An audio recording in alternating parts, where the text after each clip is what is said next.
At my husband's college friend's baby shower, I happened to overhear him talking to her. He was going to let the boy inherit everything. I pretended not to know, left quietly, and made a decision that would make them pay the price. Under the brilliant crystal chandeliers of the restaurant overlooking the Hudson River, the murmur of laughter mingled with the clinking of glasses, creating a lively symphony. I stood there, a glass of swirling red wine in my hand, feeling like an outsider in a world that wasn't my own. Today was the party to welcome the son of Lisa, the old college friend my husband, David, always called his soulmate. Lisa, in a stunning scarlet dress, cradled the chubby infant as she moved between tables like a true hostess. She smiled radiantly, her face glowing with the fulfillment of a woman who had just embraced motherhood, and David, my husband, was right by her side. His eyes were fixed on the child with an unusual intensity, a look of adoration and worship. It was the light of fatherly love, something I had never once seen in him during our 3 years of marriage. I retreated to a quiet corner near the balcony, trying to steady my ragged breath. Guests occasionally glanced my way, then turned to whisper amongst themselves. Perhaps they were wondering why the CEO's wife was standing alone while her husband was busy doting on another woman and her child. I took a sip of wine, the bitter taste spreading across my tongue, yet it couldn't compare to the acrid sorrow rising in my heart. As a soft melody began to play, David and Lisa moved closer together. They must have thought I was captivated by the view of the river, or perhaps they believed this distance was safe enough to keep their secrets hidden. David leaned in and whispered something in Lisa's ear that made her giggle. Her hand discreetly rested on his arm, an intimate gesture that crossed the line of ordinary friendship. And then they switched to German. I saw David smirk, the same self-satisfied smile he wore whenever he closed a major deal. He thought of me as a dry, uninteresting finance nerd, someone who only understood numbers and reports. The only foreign language I was proficient in was business English. He believed German was their absolute safe zone, their private code. David's deep voice carried over, each crisp German word like a sharp knife slicing into my heart. "Don't worry," he said. "The boy is the heir. I will let him inherit the entire Anderson family enterprise." Lisa looked up at him, her eyes sparkling with a coquettish gleam. Her reply was coy but laced with calculation. "You promise now. Don't let that witch back home find out. I don't want my son to lose out." David chuckled, his hand patting the baby's back, his voice dripping with condescension. "How would she ever know? She's just a walking ATM. Once the boy is a little older, I'll sort everything out." The glass in my hand trembled violently. It took all my strength to grip it, to stop myself from shattering it on the floor. A chill raced down my spine, spreading through my limbs, leaving me numb for a moment. So, in his eyes, that's all I was. A tool, a money-making machine. 3 years of marriage, of shared vows and life. I had poured my heart and soul, my intellect and connections, into pulling his family's company back from the brink of bankruptcy. I had sacrificed my youth, my personal hobbies, to be a good wife and a dutiful daughter-in-law. I had even secretly studied German late into the night, long after he had fallen into a drunken sleep. I remembered those long nights, sitting alone under the glow of a desk lamp, painstakingly looking up words, listening to conversational tapes. I learned German because I wanted to help him translate technical import documents, to share his workload, to give him a surprise on our wedding anniversary. And now, that very language had become the means by which I heard the death sentence of my own marriage. I looked at them, 2 people drowning in a counterfeit happiness built on deceit. David was still smiling. The smile I once adored now looked twisted and repulsive. He was plotting to strip away everything I had built and offer it to his mistress and their illegitimate child. I took a deep breath, swallowing the tears that threatened to fall. No, I couldn't cry. Crying now would only make me look pathetic and weak in their eyes. I am Catherine, the chief financial officer, the one who holds the lifeblood of the entire corporation. I would not allow anyone to trample on my self-respect. The wine in my glass was gone, but my heart was overflowing with calculation and resentment. I curled my lips into a chillingly cold smile. They wanted to play a language game. Fine. I would show them that the price of betrayal sometimes needs no words. I placed the empty glass on a passing waiter's tray. The sound of the stem hitting the metal tray was sharp and final, just like the decision forming in my mind. The party hall was still buzzing with noise, the clinking of glasses, the toasts to a long and happy life. Congratulations on the healthy baby boy echoed all around, but to me, it was all a silent, meaningless film. I didn't look back at David and Lisa again. Their presence now only tainted my vision. I walked swiftly out of the restaurant. The night air from the river was cool and damp, but it couldn't quell the searing heat of the anger suppressed in my chest. I went straight to the parking garage, opened the door, and slid into my familiar car. The space inside was dark and silent, a stark contrast to the fake upbeat atmosphere I had just left. I sat still as a statue, hands gripping the steering wheel, staring into the void ahead.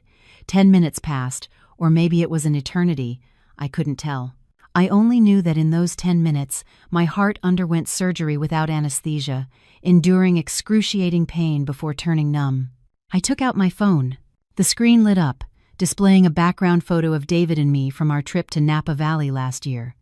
In the picture, he was smiling brightly, his arm wrapped affectionately around my waist. Looking at it now, it was nothing but a bitter irony. My fingers slid across the screen, cold and decisive. I selected every photo that included his face, one by one. I hit delete permanently. After wiping everything clean, I removed the phone case and used a pin to eject the SIM card. The tiny chip fell into my palm. This was the number David had bought for me when we first started dating, a matching pair with his. I looked at it one last time, then used 2 fingers to snap the fragile piece of plastic in half. A small click echoed in the silence, severing all contact, all ties to the past. But I wasn't just running away. I am a CFO. I manage risk for an entire corporation, and I know how to manage risk for my own life. I took my backup phone from the glove compartment and dialed a number I had long since memorized. The person on the other end answered after 2 rings. The steady voice of Mark, a branch manager at our bank, came through. "Catherine? What's up? Why are you calling so late?" I took a deep breath, my voice becoming sharp and professional, devoid of any personal emotion. "Mark, I need you to do something for me, urgently. Activate the Clause 1 risk protocol on the joint accounts I share with David. I suspect illegal asset diversion." Mark hesitated, likely surprised by my sudden request. "Catherine, are you sure? If we activate this clause, all assets will be frozen. You won't be able to withdraw anything either. Besides, this requires a signed authorization." I cut him off, my voice firm. "I already signed the authorization and sent it to your assistant last week. Check your email. I want it frozen immediately, as soon as possible." Trust is good, but risk control is eternal. You remember me saying that, don't you? The line was silent for a few seconds, then I heard the clicking of a keyboard. Mark sighed. "All right. For the sake of our long friendship, I'll do it now. But Catherine, whatever is happening, please handle it calmly." "Thank you," I said, and hung up, a slight smirk on my lips. "David, you want to use my money to support your mistress, to build an empire for your son? Dream on." I started the car, pulling slowly out of the parking spot. Near the exit, the pale yellow streetlight cast a glow on the gaunt figure of a middle-aged woman diligently sweeping trash. She wore a faded orange uniform, her posture weary and worn. I stopped the car and rolled down the window. "Ma'am," I called out softly. The woman looked up, her sun-weathered face showing surprise at being addressed by a woman in a luxury car. She approached timidly. "Miss, were you calling me?" I held out the expensive, brand-new smartphone, the one David had given me for my birthday, the one filled with his deceitful messages. "This is for you. I'm not using it anymore." The janitor's eyes widened, and she waved her hands frantically. "Oh no, this is too expensive. I can't accept it." "Miss, did you forget it?" I smiled, the most genuine smile I'd had all evening. "No, I was going to throw it away, but that would be a waste. Please take it. You can sell it or use it. Consider it me throwing the trash out of my life." I pressed the phone into her hand. Without waiting for another reaction, I hit the gas. The car sped into the night, leaving behind the glittering lights of the party, the unfaithful husband, and a past that was now dead. My absence initially didn't bother David. He was still engrossed in his role as the model father, standing beside Lisa and the baby. But a hidden needle will eventually poke through the cloth. Unease began to creep in when he tried to call me for the spare car keys, only to be met with the endless beeping of an unreachable number. David started scanning the crowd for me, not out of concern for my safety, but out of fear of losing the respectable facade he maintained in front of his business partners. A tipsy associate clapped David on the shoulder, laughing loudly. "Hey, where's your wife?" I just botched some German grammar with our foreign clients, but luckily she was standing right there and subtly corrected me, saved me from major embarrassment. "I had no idea your wife was so fluent in German. Her pronunciation is like a native's." Those words were like a thunderclap, freezing the smile on David's face before it shattered completely. "German? She knows German?" David stammered, his face drained of all color. The blatant flirtations, the calculated plans for the inheritance that he had just shared with Lisa in that very language, suddenly boomeranged, exploding in his mind like a time bomb. David abandoned the party at its peak, leaving Lisa calling his name in confusion. He ran to his car like a madman. Our suburban mansion was shrouded in darkness when he arrived. There was no warm yellow light from the living room, no scent of the soup I often left simmering, and no sight of the woman who usually stayed up ironing his shirts, waiting for him. Silence enveloped the house, a chilling silence, as if the place had been abandoned for years. David burst into the bedroom. My clothes were still in the closet, my vanity still lined with familiar cosmetics. Everything looked normal, but that very normality screamed of a terrifying abnormality. I had left without taking anything, as if I had never existed, or perhaps as if I had come to despise this place so much I didn't want to take even a speck of dust with me. He ran to the study, where I often spent nights balancing the books. On the large, polished oak desk, which was so clean it was spotless, lay a single, thin file. David shakily turned on the desk lamp. The pale, yellow light illuminated a crisp, white document. The words "Petition for Dissolution of Marriage" struck him like a physical blow. My signature at the bottom of the page was sharp and decisive, a long, firm stroke that severed all ties from the past 3 years. But what truly broke him wasn't the divorce petition. It was the item holding it down, pinned beneath a crystal paperweight. It was an old, yellowed receipt, its edges curled with time. He picked it up, his eyes widening in horror as he read the faded ink. Tuition receipt, advanced German course. Student, Catherine Miller. Date, 3 years ago. 3 years ago. That was when his family company was beginning its expansion into the European market. David had complained daily about the language barrier.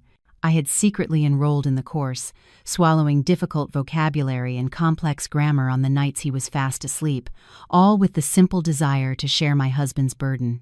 I had intended to use it as a surprise gift, a powerful asset for his career. I never imagined my devotion would become a double-edged sword, allowing me to hear the darkest secrets of the man I slept beside. David collapsed onto the cold floor, the receipt fluttering from his hand and landing by the leg of the desk like the cruelest of mockeries. Belated regret began to gnaw at his soul. Not because he loved me, but because he realized the wife he had always dismissed as a bookworm had seen through him all along. The phone rang, its shrill sound tearing through the empty room, amplifying the silence and the fear gripping David. It was his mother, Eleanor. David answered with trembling hands. Before he could speak, a sharp, scolding voice erupted from the other end. "David, where are you? What on earth is your wife doing? Leaving a party midway through, for no good reason. Our guests were asking, and I didn't know where to hide my face. That kind of woman can't even have a child, and now she's making a scene. If you can't discipline her, I'll come over and do it myself." David didn't dare mention the divorce papers. He just mumbled a few excuses before hastily driving to the family estate. His family's old home, a sprawling Tudor in Greenwich, was filled with heavy, dark wood furniture and the constant scent of potpourri, creating an atmosphere that was both stately and suffocating. Eleanor sat on an antique chaise lounge, a teacup in hand, her face a mask of fury. She had never liked me. From the day I married into the family, in her eyes, I was educated and professionally successful, but I came from a middle-class background in the Midwest, not a suitable match for their self-proclaimed East Coast dynasty. Moreover, my greatest sin was failing to produce a male heir to carry on the family name after 3 years. She had no idea the fertility issues were with her son, and that I had been the one to silently bear the blame to protect his fragile ego. "Mom, Catherine, she—" David stammered, sweat beading on his forehead despite the cool evening. Eleanor slammed her teacup down on the table, hot tea splashing onto the polished wood. "She what? Is she trying to start a rebellion? I'm telling you, you spoil her, and that's why she's acting out. A daughter-in-law who doesn't know how to maintain the family's honor is useless. Look at Lisa. She's beautiful, clever, and she gave birth to a son. I am very pleased with her. You'd better figure things out and not let your wife stand in the way of my grandson." Just as the two of them were plotting how to discipline me, the doorbell rang. Eleanor gestured for the housekeeper to open it, muttering under her breath. She probably realized her mistake and has come back to apologize. Let her. I'll make her learn her lesson this time. I'll make her kneel and beg forgiveness from the family portraits before I even consider it. But the person who walked in was not me with a submissive demeanor, as she expected. It was a middle-aged man in a sharp black suit, carrying a leather briefcase, his face exuding an air of calm professionalism. It was Mr. Thompson, the legal counsel I had retained. "Good evening, Mrs. Anderson." "David." Mr. Thompson nodded politely, but his eyes were as sharp as a scalpel. "I am the legal representative for my client, Miss Catherine Miller. I am not here to offer an apology, but to carry out legal procedures as per my client's request." Eleanor froze, staring at the stranger before turning to her son. "A lawyer? Why did she hire a lawyer? Who is she planning to sue?" David stood, rooted to the spot, a sense of impending doom washing over him, making his limbs feel weak. Mr. Thompson didn't keep them waiting. He calmly sat in the opposing armchair, placed his briefcase on the table, and unlatched it. The crisp clicks echoed in the silent room like the cocking of a gun before a battle. Mr. Thompson smoothly extracted 3 sets of documents, arranging them neatly on the gleaming wood surface, each movement slow and deliberate, yet carrying immense weight. "This is a petition for a unilateral divorce filed by my client. This is the notice of case acceptance from the Superior Court." And most importantly, he pushed the 3rd document toward Eleanor and David. "This is the court's decision to implement a temporary emergency measure." Eleanor squinted, picking up the paper, but the dense legal jargon made her head spin. Her eyes locked onto the bolded words in the center of the page, "Asset freeze." She shrieked, her voice piercing and shrill. "Asset freeze? What does that mean? What assets are being frozen? Our house, our money. What right does she have to touch any of it?" "Mr." Thompson adjusted his glasses, his voice remaining calm and steady as he explained each word with precision. "Ma'am, my client has provided sufficient evidence showing that Mr. Anderson has been diverting marital assets for illicit purposes, specifically transferring them to a third party. To protect my client's legal rights during the divorce proceedings, the court has ordered a freeze on all bank accounts, company shares, and real estate properties held jointly or derived from marital assets." "Is she insane?" David roared, his face turning purple with rage, veins bulging on his neck. He snatched the order from his mother's hands, his eyes bloodshot. "Tomorrow, my company has a massive import shipment that needs payment. The deposit is already paid. If we don't transfer the rest of the funds, we lose the deposit and the shipment. She's doing this to kill me, to destroy this company." I knew. As the CFO, I understood the company's cash flow better than anyone, including David. I knew that tomorrow was the deadline to pay the letter of credit to our overseas partner. I knew that if the cash flow was blocked, the company's reputation would crumble, and the production line would grind to a halt. But that was exactly what I wanted. If he could mercilessly use our hard-earned money to support his mistress, then I could mercilessly cut off his lifeline. "That is your problem, not my client's," Mr. Thompson replied coldly. "My client is simply exercising her right to self-defense. If you hadn't diverted assets to support a mistress, none of this would be happening." Hearing that the money was blocked, Eleanor's face went pale. To her, money was life. It was status. It was everything. She trembled, pointing a finger at the lawyer. She dares. That girl from the countryside. She ate our food, lived in our house, and now she turns around and bites us. I have to find her. I'm going to tear her to pieces." "Calm down, Mom," David shouted, panic finally setting in. He knew the power I held in the company, knew what information I possessed. He turned to the lawyer, his tone softening in a desperate attempt at reconciliation. "Mr. Thompson, please, tell Catherine. Married couples can work things out behind closed doors. Business is a serious matter. We shouldn't let personal feelings interfere. Whatever she wants, I'll give it to her. Just ask her to withdraw the petition." "Mr. Thompson smiled, a polite but pitying smile. "I'm afraid not, Mr. Anderson. My client said that once trust is broken, all negotiations are meaningless. She doesn't need you to give her anything. She just wants to take back what is rightfully hers. And she wants you to see this."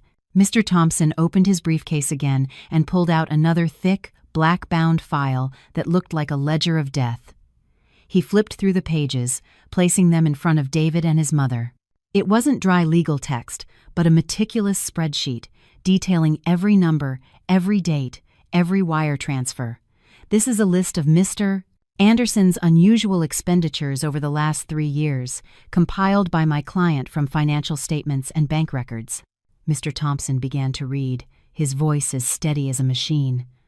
"On May 15th, a transfer of $150,000 to a luxury car dealership for the purchase of a Mercedes-Benz C300. The registered owner of the vehicle, Lisa Hayes." Eleanor gasped, the 6-figure sum stunning her.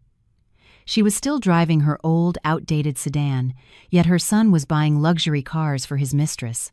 On June 20th, a transfer of $1.2 million, payment for a luxury condominium in an upscale urban development. The name on the deed, Lisa Hayes. On October 10th, a cash withdrawal of $50,000 for the purchase of diamond jewelry at Tiffany & Co. On the 1st of this month, a transfer of $2 million into a blind trust. The beneficiary, Lisa Hayes. Each number announced was like a sledgehammer blow to Eleanor's head. She trembled as she picked up the list, her eyes glued to the long string of figures. She was a greedy woman who valued money above all else. She had tolerated her son's affair because she wanted a grandson, assuming it would only cost a little pocket change for living expenses. She never imagined her darling boy would gut the family business, draining the family fortune to lavish it on an outsider. My God, $3.5 million. A total of over $3.5 million, Eleanor mumbled, her voice faint with shock. You're insane, David. All that money, our family's blood, sweat, and tears, you gave it all to that homewrecker? I thought you were just having a fling. David hung his head, unable to meet his mother's gaze. He had thought he was being clever, using secondary accounts and shell companies to move the money so I would never find out. He forgot who I was. Mr. Thompson looked at David, his gaze sharp enough to pierce through him. "Mr. Anderson, have you forgotten who your wife is? She is a top-tier risk controller. She holds the financial lifeline of your company. Every move you make, every dollar you transfer, she knows exactly where it goes and why. She didn't say anything, not because she didn't know, but because she was waiting for today, for this abscess to burst, so she could cut it out once and for all. My client asked me to tell you, Mr. Thompson lowered his voice, emphasizing each word. She once considered you her husband, so she used her skills to protect your assets. But now that you consider her a stranger, those same skills have become the sharpest weapon to reclaim her justice. This ledger is only the tip of the iceberg." I could imagine David's face at that moment, likely ashen and gray. He wasn't just afraid of losing money, he was terrified of my intelligence and my depth. The wife he had always thought was meek and submissive turned out to be the most dangerous person when cornered. As the figures, amounting to tens of millions given away to a mistress, were laid bare, the stately atmosphere of the family home became as suffocating as a tomb. David sat stunned, sweat soaking the collar of the expensive shirt I had meticulously ironed for him that very morning. Mr. Thompson wasn't finished. He slowly turned to the last page of the file where a small yellow sticky note was attached. He pushed it toward David, his voice low but carrying the weight of a final judgment. "This is the last message from my client. She said you should read this carefully before deciding whether or not to sign the divorce papers." David's trembling hand reached for the note. His bloodshot eyes read the words. The message was brief but powerful enough to make his knees buckle. Tax irregularities in the import contracts and the issuance of fraudulent invoices to embezzle company funds over the last 3 years.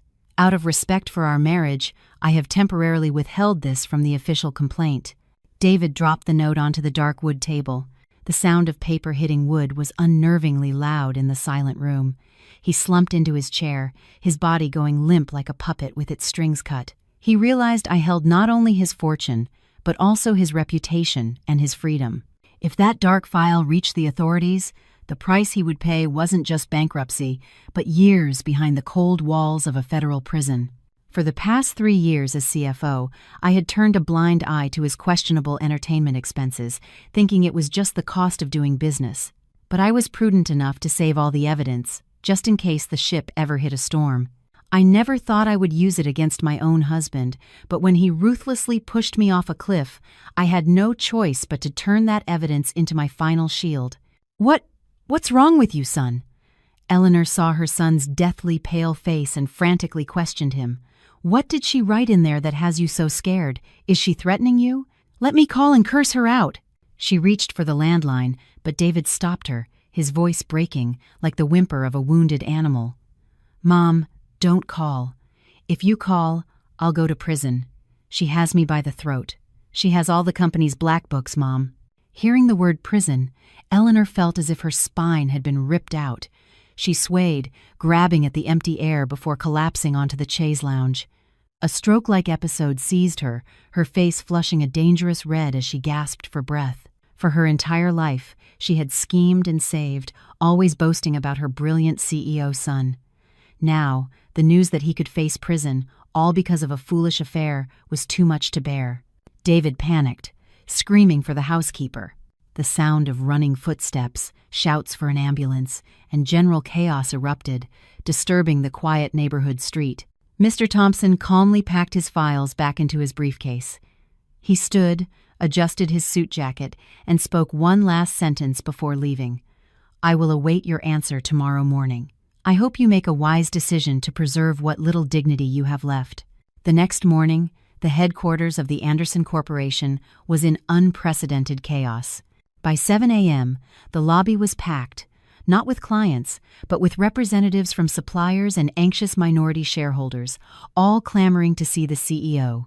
News of the company's frozen accounts had spread like wildfire, incinerating the last shred of partner confidence. David appeared, his pathetic state impossible to hide despite his expensive suit. His eyes were dark and sunken, his face stubbled, his gaze darting around nervously. The moment he appeared, the crowd surged forward, surrounding him. Shouts and questions erupted. "Mr. Anderson, why was our payment blocked by the bank? Our shipment has been stuck at the port for 3 days. If we don't get our money, you don't get your goods. Explain yourself. Is the company going bankrupt?" David tried to yell over the noise to calm them down, sweat pouring down his forehead. "Everyone, please be calm. It's just a technical issue with the bank. I have the accounting department working on it. The funds will be transferred this afternoon. I give you my word of honor." "Your honor? How much is that worth?" a middle-aged man shouted. "We heard your wife froze all the assets. You can't even handle your own house. How are you supposed to handle everyone else's business?" Just as the conference room devolved into a chaotic mess, the heavy oak doors were pushed open forcefully. A wave of cold, authoritative air swept in, silencing the clamoring crowd. The rhythmic, sharp click of high heels on the marble floor echoed like the gavel of fate. I walked in. Today, I wasn't wearing the soft, submissive business dresses I usually wore. I had chosen a tailored, charcoal gray pantsuit, sleek and sophisticated, conveying a sharp, cold elegance. My long hair, usually worn down, was pulled back into a tight, neat bun, revealing a meticulously made-up face that concealed any trace of fatigue. I walked with my head held high, my gaze sweeping over the chaotic crowd without lingering on anyone, not even David. David saw me, a flicker of hope in his eyes quickly replaced by anger. He thought I was there to make a scene, to start a fight or beg him to take me back like some other weak woman. He strode toward me, intending to use his usual patriarchal authority to intimidate me. "What are you doing here?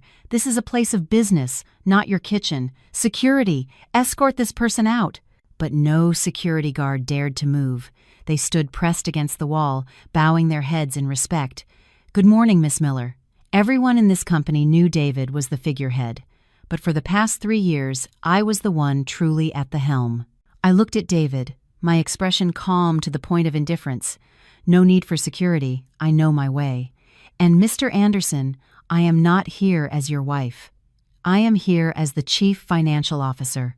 I walked straight to the head of the conference table, the chair David always occupied.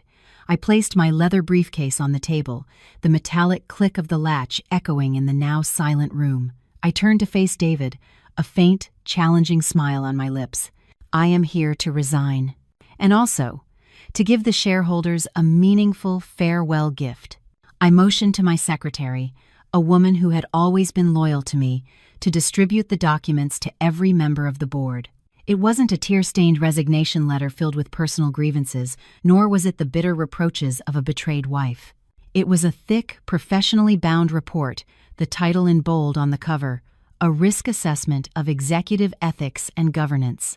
David lunged forward and snatched a copy, his hands shaking as he flipped through the pages.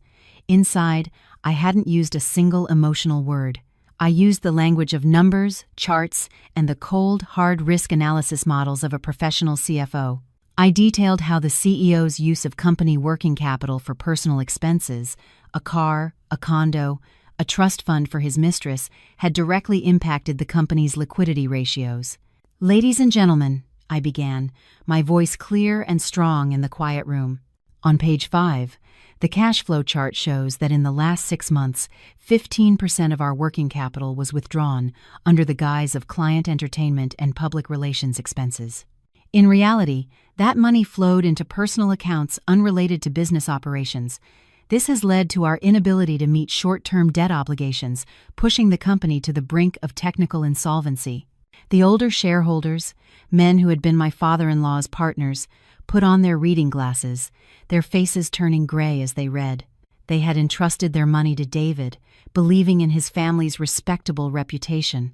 Now, they were horrified to learn their investments were being used to support the CEO's secret second family. One shareholder slammed his fist on the table. "David, what are these numbers? Explain yourself."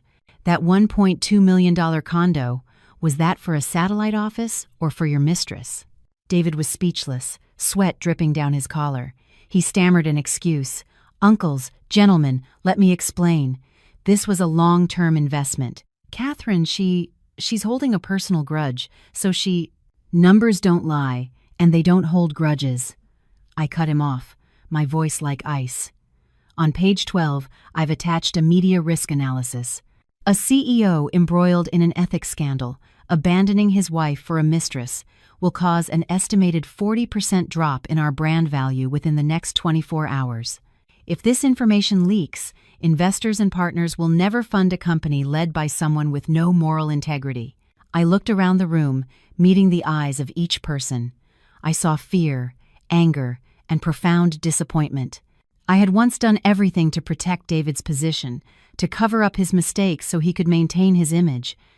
But today, I would personally strip away that glamorous facade to show everyone the rot underneath. I hereby announce that, effective immediately, I resign from my position as Chief Financial Officer. I will not be held responsible for any legal or financial risks arising from the misconduct of Mr. Bringling. David Anderson. I closed the report, the sharp snap echoing like a judge's gavel, definitively ending my role in this deceitful family and company. I turned and walked away without a hint of regret. The conference room behind me erupted like a boiling cauldron, with arguments and curses breaking out. David screamed my name in desperation. "Catherine, stop! You can't just leave. If you go, who's going to clean up this mess?" I paused at the door but didn't turn back. I just smirked. "Clean it up? That's your job, isn't it? The man who always boasted he was the pillar of the family, the talented heir. Now that I'm no longer here to fix your mistakes, let's see how you handle the chaos you created." Just as I placed my hand on the doorknob, a calm voice spoke from the end of the table. "Miss Miller, please wait a moment." I turned. It was Mr. Wallace, a younger shareholder who held a significant stake in the company. He was known for being quiet and rarely engaging in pointless debates, but I knew he was the sharpest mind on this aging board. He stood up, adjusting his suit, his eyes filled with respect and regret. "I am very sorry to hear you are resigning," he said, his voice calm but loud enough for the entire room to hear. "To be honest, I've kept my shares in this company not because I trust David, but because I trust your financial management. If you've decided to leave, I believe I must also reconsider my investment and divest."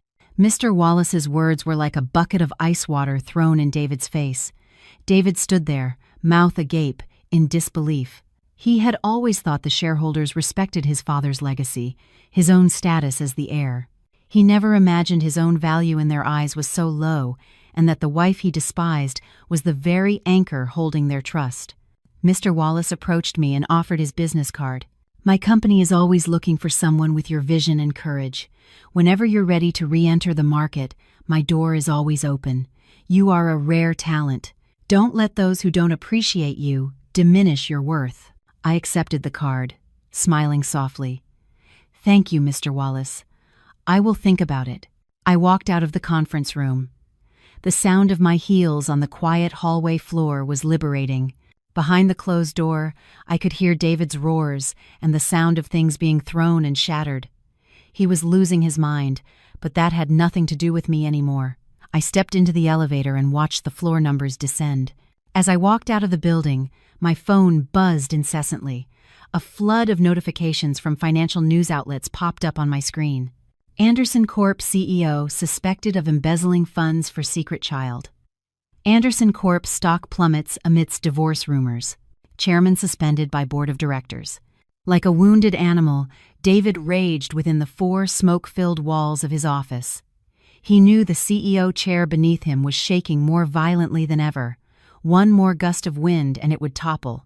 But David was still David, a man with an overinflated ego and a belief in his own business prowess. He refused to sit and wait for his demise. He wanted to make one final, all-or-nothing gamble to turn the tables. His only chance, his last lifeline, was the bid to supply technical equipment and solutions to the Lamson Group, a massive project he had been pursuing for a year. Winning the bid would mean a huge cash advance, instantly clearing his financial blockage and salvaging his reputation before the board. He believed that in the ruthless world of business, people only cared about profit, not the personal lives of their partners. For 3 days and nights, David locked himself in his office, surrounded by cold takeout containers and overflowing ashtrays. He made calls everywhere, leveraging his few remaining connections, even taking out a high-interest loan from a shark to grease the wheels and perfect his proposal. Disheveled, with dark circles under his eyes and a wrinkled shirt, he no longer resembled the suave young executive he once was. My secretary told me he had screamed himself hoarse at his staff over a minor typo. He was like a madman, pouring every last ounce of his energy and sanity into that thick bid proposal. He muttered to himself like a mantra, "Just win the bid. If I win the bid, it's all over. The money comes in, everything will be fine, and Catherine will regret ever looking down on me." He naively believed money could buy back respect and erase the stain on his character. He had forgotten the one thing I had told him many times when we were still in love. Business, like life, is built on integrity first, character second, and talent third. But those words had long been ignored, dismissed as the naive theories of a woman. That afternoon, David walked out of his office, proposal in hand, his eyes burning with a demonic ambition. He stopped at a barber shop for a shave and a trim, changed into a brand new suit, and doused himself in expensive cologne to mask the stale smell of smoke. He looked at his reflection, adjusted his tie, and told himself, "You can do this, David. You're a genius. You'll show them all who the real winner is." The sleek black car sped off into the afternoon sun, carrying the last hope of a man on the edge of an abyss. The Lamson Group's boardroom was on the top floor of a skyscraper, encased in floor-to-ceiling glass that offered a panoramic view of the bustling city. The interior was sleek and intimidating, with a gray and silver color scheme. The air conditioning hummed, creating a palpable chill. David walked in confidently, shaking hands with his competitors. His practiced corporate smile was a perfect mask. He glanced at his watch. At exactly 2 p.m., the heavy mahogany doors opened. Chairman Lamson, a man in his 60s with silver hair and an imposing presence, walked in, followed by his team. David shot up, bowing respectfully, spouting flowery compliments. Chairman Lamson gave a slight nod, his sharp eyes scanning the room before lingering on David for a moment longer than the others. He didn't sit down. Instead, he stood to the side, gesturing graciously toward the door, his voice deep and resonant. Before we begin, I would like to introduce a special guest. This is the senior risk advisor I have personally invited to consult on this project. David looked toward the door, curious as to who could command such respect from a titan like Chairman Lamson. The steady click of high heels on marble echoed. The sound was so familiar it made his heart skip a beat. And then she appeared. It was not a stranger. It was me, Catherine. I wore a pristine white pantsuit, expertly tailored to accentuate a figure that was both slender and powerful. My hair was pulled back neatly, and my makeup was understated, yet I radiated the confidence of a true professional. I walked in, my calm gaze sweeping past David as if he were a complete stranger. No hatred, no sorrow, just the cold professionalism of business. David was frozen in place, the smile on his face stiffening and then collapsing. He rubbed his eyes, thinking he was hallucinating from the stress. His wife, the woman he thought only knew her way around a kitchen and a spreadsheet, how could she be here? As a senior advisor to a leading corporation. "Hello, everyone. I am Catherine," I said, nodding to the room, before taking a seat to the right of Chairman Lamson, the position reserved for the most influential voice in the meeting. Chairman Lamson patted my shoulder gently, addressing the room but looking directly at David. "Perhaps you are not aware, but last year it was Miss Miller who discreetly warned me and helped me avoid a multi-million-dollar scam from a fraudulent partner. I owe her a great debt, and more importantly, I have absolute faith in her judgment of character and risk." David struggled to compose himself, forcing a smile. "Chairman Lamson, what a surprise to see my wife here. But sir, family matters are private. I trust that in business we can remain impartial and objective. My company's proposal—" I didn't let him finish. I raised a hand, cutting him off cleanly. I opened the file in front of me, pulled out a document with a stark red chart, and slid it to the center of the table. My action was gentle, but in the silent room, it carried the weight of a death sentence. "Mr. Anderson, there is no one here who is your wife." My voice rang out, clear and cold.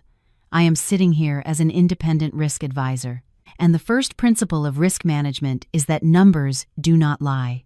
I pointed to the chart, my eyes locked on David. "According to the latest financial capability assessment, your personal credibility index as the head of your company is currently in the negative. Your business's operating cash flow is severely depleted due to misappropriated funds. Your collateral assets are currently under legal dispute and frozen by the court.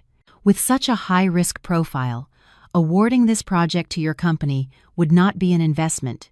It would be suicide." David's face was ashen. His hands gripped the edge of the table to keep from collapsing. He stammered, trying to salvage a shred of dignity. This is a personal vendetta. You're using your position to get revenge on me. Chairman Lamson, look at her. She's slandering me. My company is operating normally. The cash flow issue is only temporary." Chairman Lamson finally spoke, his voice deep with the authority of a man who had weathered countless storms in the business world. "Mr. Anderson, I have been in business my entire life. The most important thing to me is not profit, but integrity. A man who can betray and scheme against the wife who stood by him through thick and thin, what guarantee is there that he will be loyal to a business partner?" He paused, his gaze on David filled with disappointment and contempt. The character of a leader is the best shield for a business. You have shattered that shield with your own hands. You may leave now. The words "you may leave now" were spoken softly but with brutal finality, slamming shut every door of hope for David. 2 large security guards stepped forward, gesturing for him to exit. David looked around at the pitying and mocking gazes of his competitors. He felt a profound, gut-wrenching humiliation, as if he had been stripped naked in public. He wanted to scream, to lunge at me, but his feet felt like they were encased in lead. Stepping out of the Lamson Group skyscraper, the golden afternoon sun hit my eyes, making me squint. The wind whipped around me, blowing stray hairs across my face and carrying away the frustrations of the past few days. I took a deep breath, savoring the sweet taste of freedom and victory. My phone buzzed. It was a bank alert. A large sum had just been deposited into my personal account, my consulting fee from Mr. Lamson, plus a handsome bonus for helping his corporation eliminate a risky partner. I looked at the long string of numbers and smiled. This was the first clean money I had earned since stepping out of David's shadow. It wasn't an allowance he gave me or the token salary for my figurehead CFO role. This was the result of my own intellect and grit. The feeling of holding money I had earned myself was empowering. Instead of going home, I drove to a quiet cafe tucked away in a small alley. I had an important appointment. Seated in a corner booth, I dialed the private investigator I had hired right after that fateful party. He answered quickly. "Miss Miller? I was just about to call you. I have some very interesting news." "Go on. I'm listening," I said, stirring my lemonade, feeling strangely calm. "About that girl, Lisa." The investigator's voice was laced with a cynical humor. "Her profile is beautiful, like a painting. Studied abroad in Germany, from a respectable family, works in real estate. But you know, around here, anything that looks too perfect is usually fake. I did some digging and found some fascinating things." I tightened my grip on the spoon, my instincts telling me I was about to uncover something horrifying. What exactly? "She's no exchange student. That diploma of hers can be bought on the street for a couple $100. She used to work as a hostess at some bars downtown, then disappeared for a while before re-emerging with this prim and proper persona. But this is the most important part." He lowered his voice. "I got the hair samples from the baby and your husband, just as you asked. The DNA results are pending, but based on my experience, you should prepare for a major drama. It seems you're not the only victim here." "What do you mean?" I pressed. "There's a professional operation, a kind of high-end honey trap. They target wealthy men who are desperate for a male heir, create perfect scenarios, and lure them in. This Lisa has all the markings of a pro. I'll send you the detailed file and the DNA results in 2 days." I hung up, staring out the window. A sense of dread mixed with a hunter's thrill ran down my spine. It turned out the story of the precious male heir was built on a foundation of filth. Later, through whispers in my social circle, I pieced together the full extent of the humiliation my mother-in-law endured. That evening, Eleanor, clinging to her hollow pride, wore her most expensive emerald jewelry set. She sat at her vanity, reapplying a layer of bold red lipstick, reassuring herself that even with the company in trouble, she had a grandson as her trump card. In her superficial world, an heir was everything. She stepped out of her car and strode into the lavish ballroom of a 5-star hotel where the city's most elite wives had gathered. She imagined them flocking to her, cooing with envy over her new grandson. But instead, as she entered, the room fell strangely quiet. The lively chatter died down, replaced by pitying, scrutinizing stares and malicious whispers. The women who usually fawned over her now avoided her, huddling in corners, glancing her way and covering their mouths to snicker. Eleanor froze, the socialite's smile on her face stiffening. She felt like she was standing naked in a crowd. Just as she was reeling, Mrs. Wallace, her arch-rival in the ladies' social club, sauntered over, a sharp, mocking smile on her face. "Eleanor, dear, I hear your family has some happy news. Your new daughter-in-law is quite something. These racy photos of her are all over our private group chats." Mrs. Wallace held up her phone for everyone to see.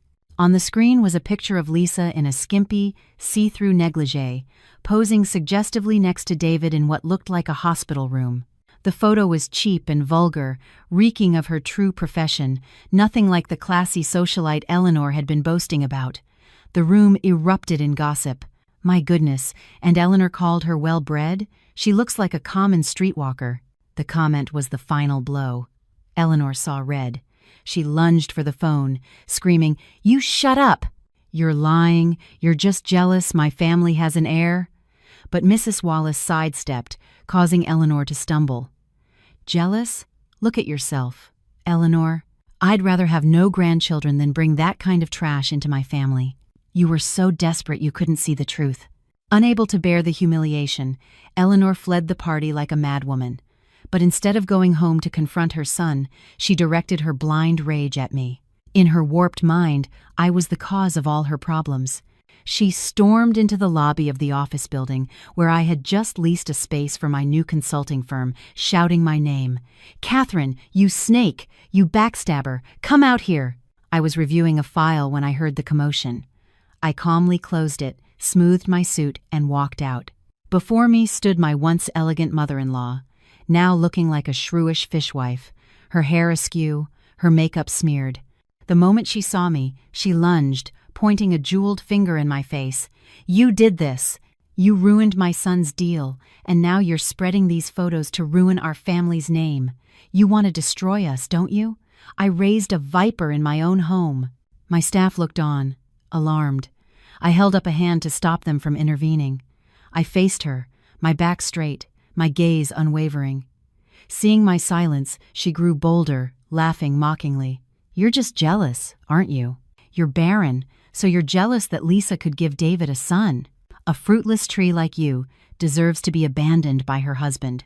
Her word, barren, was the spark that ignited the gunpowder.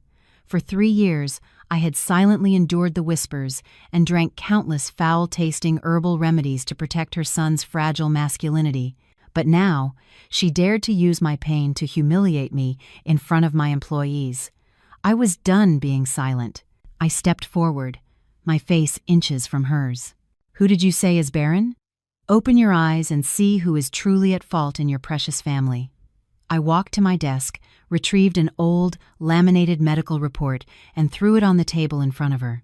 "This is your son's semen analysis from 3 years ago. 90% abnormal morphology.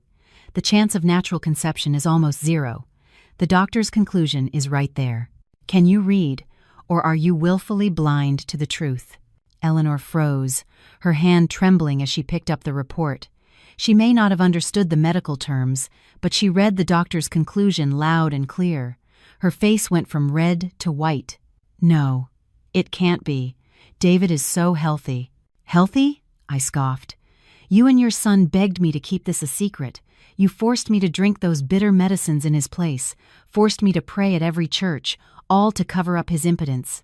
I endured the false reputation of being a barren woman out of a sense of duty, only for you to stand here and insult me today?" The office was dead silent. All eyes turned to Eleanor, filled not with curiosity, but with utter contempt. She staggered backward, speechless.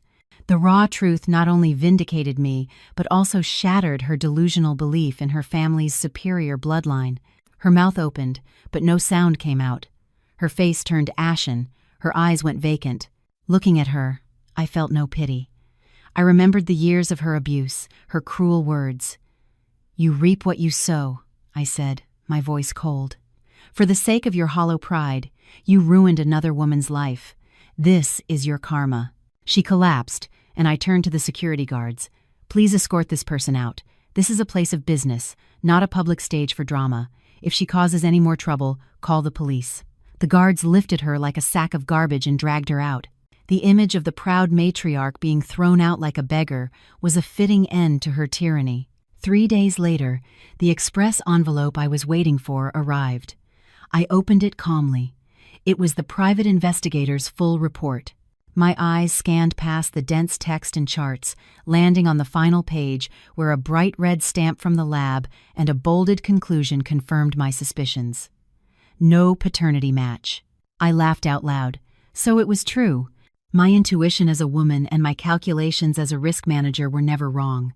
David had thrown away his wife, his career, and his family's honor, all for another man's child. The investigator's message added another layer to the sordid tale. I reread Lisa's background check. She wasn't just a simple gold digger. She was part of a sophisticated syndicate that targeted wealthy, heir-obsessed men. Her past was a dark web of deception. She had never been to Germany. She was from a poor rural town, had dropped out of school, and worked in bars before being recruited by a madam who ran the entire operation. This madam had funded Lisa's plastic surgery and training, teaching her how to act like a high-society woman, even memorizing a few German phrases to fool her targets. But the most shocking revelation was the baby's true origin. The file contained surveillance photos of Lisa with a heavily tattooed, muscular man named Kevin. He was a personal trainer at a gym she frequented, and the man she had introduced to David as her cousin from out of town. The baby was their biological child. They had used the infant as a tool to extort money from David under the guise of child support. The bank statements told the whole story. Every time David wired money to Lisa, a large portion was immediately transferred to Kevin's account with notes like, "For my hubby," and "diaper money for our pup." Oh, David. You, the self-proclaimed brilliant businessman, were played for a fool by a pair of con artists. You funded their lifestyle, raised their child, and were ready to give them your entire family fortune. For this level of stupidity, a lifetime of regret would not be enough. I photocopied the entire file. 3 identical sets, 3 brown envelopes, one for my records, one for Eleanor, and the last one addressed to David, sent via express courier to Lisa's condo, where he was now living. I sealed the envelopes like I was priming time bombs. Less than 2 hours later, my office door burst open. David appeared, looking like he had aged a decade. He wasn't arrogant anymore. He was a broken man. He fell to his knees before my desk. "Catherine, I'm begging you." I was wrong. 1,000 times wrong. But the baby, he's innocent. He's just a month old. How can you freeze everything and cut off his livelihood? I looked at him, my heart a block of ice. Even now, he was using the child as a shield, still playing the part of the great, self-sacrificing father. He continued to sob. "You're a woman. You'll be a mother one day. Put yourself in my shoes. How can you watch a child go hungry, unable to see a doctor? Take your anger out on me. Don't punish the boy." His moral hypocrisy was nauseating. He was trying to emotionally blackmail me into submission. I slowly opened my desk drawer and took out the original file. I tossed it onto the table in front of him. "You want to provide for your son? Admirable. But before you play the great father, you should probably go home and ask who the baby's real father is." David stared at me, bewildered. What are you talking about?" I gestured to the file. "Open it. It's my final gift to you, so you can wake up from this fantasy family you've been living in. Read it carefully, especially the page with the DNA results." The room felt airless. He picked up the test results, his eyes bulging as he read, "No paternity match." His fingers dug into the paper, his whole body shaking. "No, this can't be," he whimpered. "This is fake. You faked this to hurt me. You hate me, so you made this up to tear me away from my son." He looked at me with wild, crazed eyes, wanting to believe I was the villain rather than accept he was the world's biggest fool.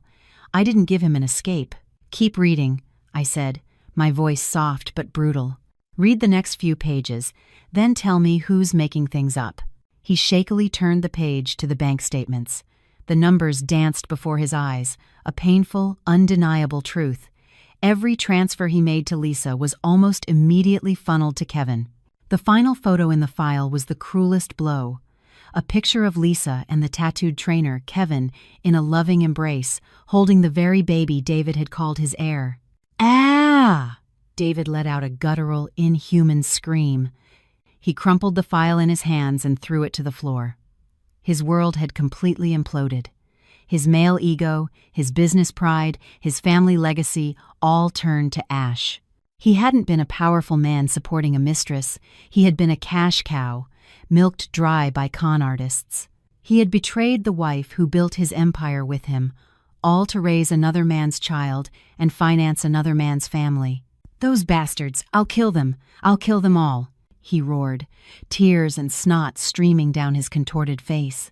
Later, from the police report, I pictured the horrific scene that unfolded at Lisa's luxury condo. David drove like a man possessed, speeding through the city, a demon of rage seeking to tear apart those who had deceived him. He kicked down the apartment door to find Lisa calmly packing her designer handbags into a suitcase, clearly preparing to flee with her lover and their loot. Seeing David's murderous expression, she dropped her lipstick. "David, what are you doing here? You scared me," she said, trying to play the part of the delicate, frightened lover.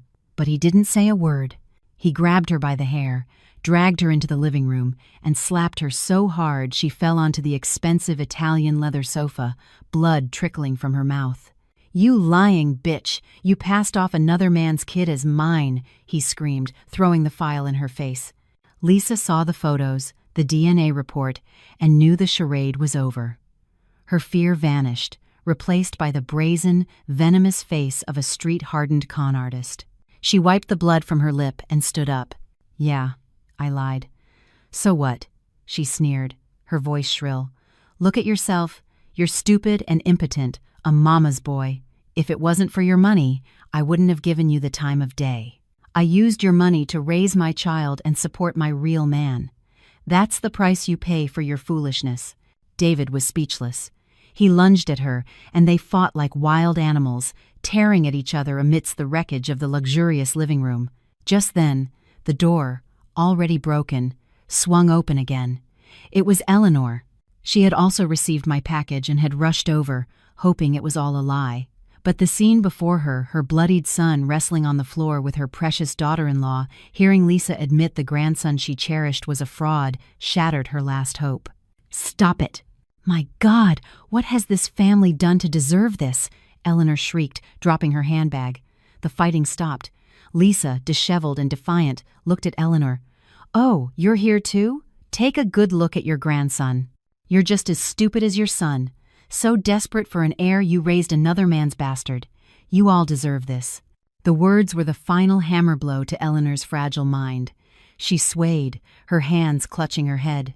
Her entire life of scheming, of social climbing, of oppressing me for the sake of her family's hollow legacy, all for this humiliating end. Her eyes glazed over. In her desperate, broken mind, she saw an illusion, an escape. She crawled over to a teddy bear lying on the floor, clutched it to her chest, and began to rock it gently, a strange, beatific smile spreading across her tormented face. "My grandson, my precious heir," she whispered. "Shh, Grandma's here. Grandma will sing you a lullaby." And she began to sing a rambling, off-key tune, her voice cracking. David stood frozen, watching his mother descend into madness. Her insanity, tragically, was the only peace she could find. The wail of sirens grew louder. The police and paramedics, called by neighbors, burst in. Lisa, ever the actress, immediately started crying, pointing to her bruises and accusing David of attempted murder. David didn't defend himself. He just stood there, empty, as they put him in handcuffs. As he was led away, he saw his mother, the iron-willed matriarch, strapped to a gurney, still clutching the teddy bear and muttering about her grandson. The legal battle that followed was swift and sensational. With the evidence I provided, Lisa was found guilty of fraud and sentenced to prison, ordered to repay every cent. But her real punishment came from the underworld she inhabited. Penniless and convicted, she was abandoned by everyone. As she stood outside the courthouse, Kevin, the baby's father, drove up. She ran to him, thinking he had come to save her. Instead, he snatched the baby from her arms. "I'm taking the boy to my mother's," he said coldly. "You're a convict and a debtor now. You're useless to me." He pushed her away as she clung to his motorcycle. He spat on the ground. "You did this for your own greed. A woman who betrays one man will betray another." He sped off, leaving her screaming and alone on the hot asphalt, having lost everything: money, love, and the child she had used as her meal ticket. A year later, winter came early. I sat in my warm car at a busy city intersection. On a giant LED screen, a program honoring inspirational female entrepreneurs was playing. The woman on the screen, accepting an award with a confident smile, was me. In the interview, my voice was strong. I once thought sacrifice was a woman's greatest virtue.